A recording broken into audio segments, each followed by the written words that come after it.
Konnichiwa!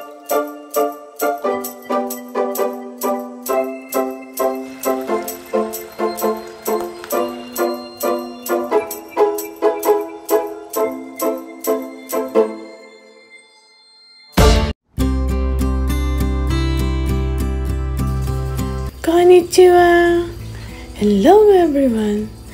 Welcome to my channel. Instead of fork, ay chicken ang gagamitin natin. At ito naman ang mga vegetables na gagamitin natin. Hiwain natin ang mga gulay sa random shape or ang tinatawag na rangiri sa Japanese. Hiwain din natin ang shiitake mushroom.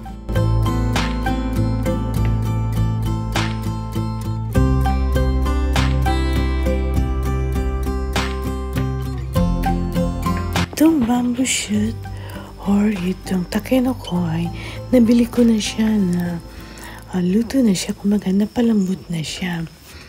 Sa mga supermarkets kasi may mga nabibili na yung napalambot na siya, so konting luto na lang ang gagawin mo. Sa carrots naman ay ganun din, random shapes or rangiri. I-cut naman natin ang onions in wedges cut na medyo makapal. But then after natin siyang i-cut ay pag-iwa-hiwalayin natin siya.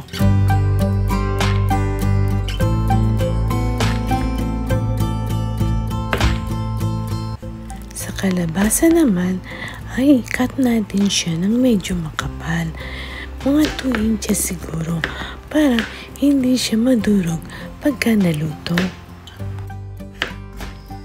At ito namang eggplant ay ganun din, rangiri din siya, random shapes.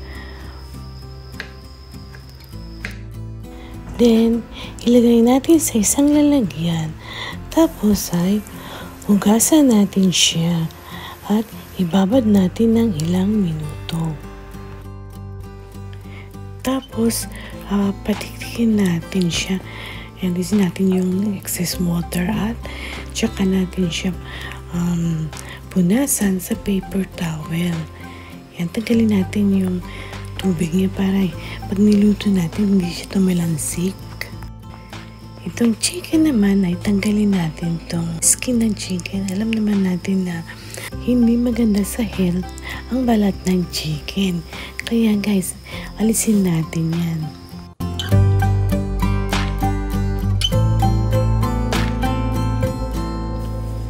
Then, iwain lang natin sa bite size. Then, ilagay na natin yung mga ricado niya. Pagsamasamahin na natin bago natin siya i-deep fry. Para tayong gumagawa guys ng karagi ba? Yan, lagyan din natin ng potato starch. Tsaka natin yan, ayan, mas-lamasin para lumasa. Before natin i-fry ay, check muna natin yung temperature ng cooking oil. Mga about 170 degrees. At yan, lagay na natin yung ating chicken.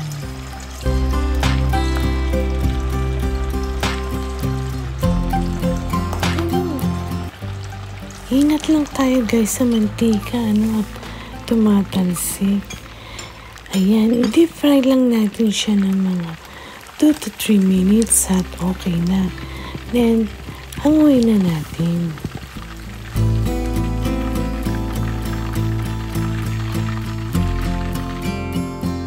Isunod natin yung carrots.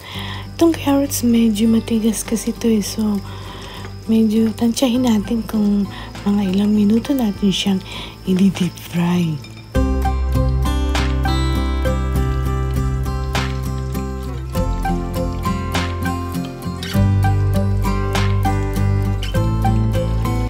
Then, pag okay na, ay hanguin na natin ang carrots. Isunod na natin i-deep fry yung iba pang mga vegetables.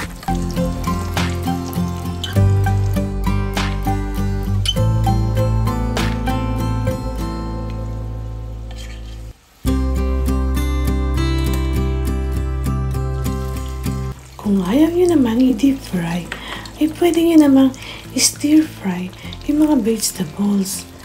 Depende na sa inyo kung anong gusto nyo, stir fry or deep fry.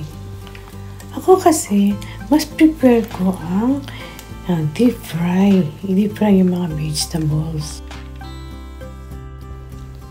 Isunod naman natin ang shiitake mushroom.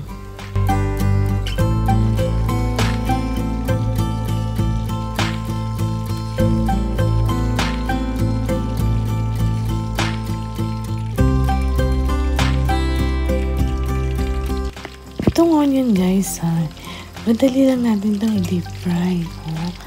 Huwag natin i-overcook siya para mas masarap siya.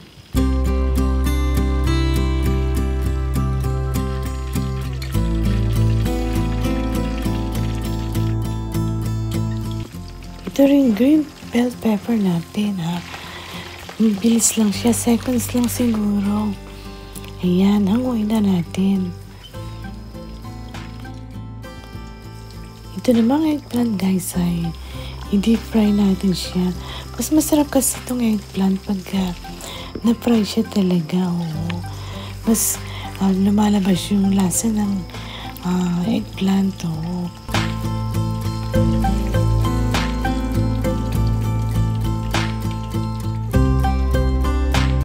Ito na guys, gagawa na tayo ng ating sauce. Ang sweet and sour sauce. Pagsamasamahin lang natin ang mga ingredients and then halo lang tayo ng halo.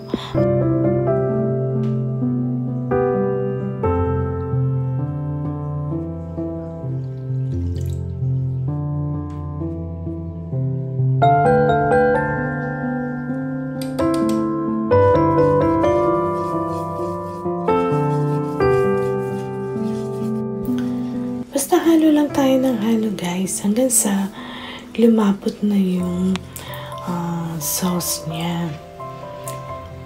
Yan. Pagka mga ganyan na guys, pwede na yan.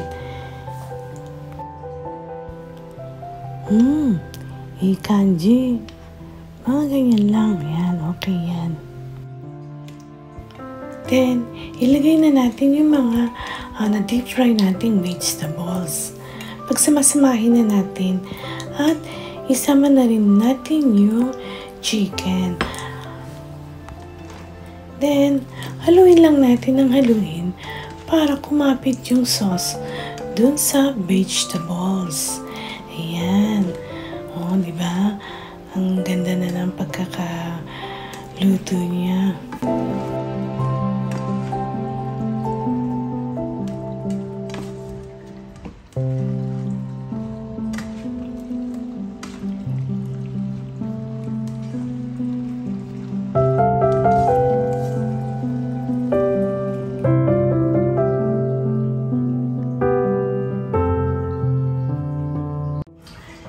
Taste guys.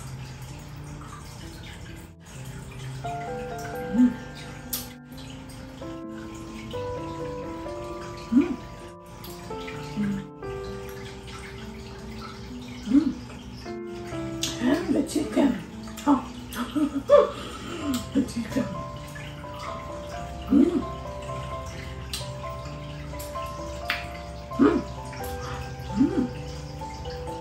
I hope you liked our recipe today. And if you are interested in Japanese recipes, please don't forget to like and subscribe to my channel, and also ring the bell notification to be updated on my upcoming videos. And thank you for watching, and hope to see you again on my next videos. Mata ne!